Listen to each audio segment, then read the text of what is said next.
Amerika Serikat lagi-lagi abaikan ancaman dunia, di mana Amerika tetap memasok senjata dan mengirim paket isi bom 500 pon ke pasukan Israel. Mengutip Tribun News pada 11 Juli melansir sumber utama, seorang pejabat Gedung Putih buka suara.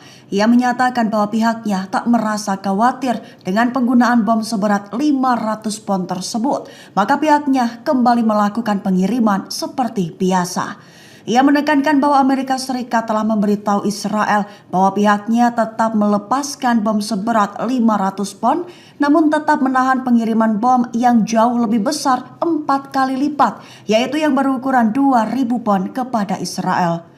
Buntutnya, para aktivis hak asasi manusia menyatakan keprihatinannya atas penjualan tersebut. Mereka menyebut tindakan pemerintahan Amerika tidak sejalan dengan upaya Washington untuk menekan Israel agar meminimalkan korban sipil di Gaza.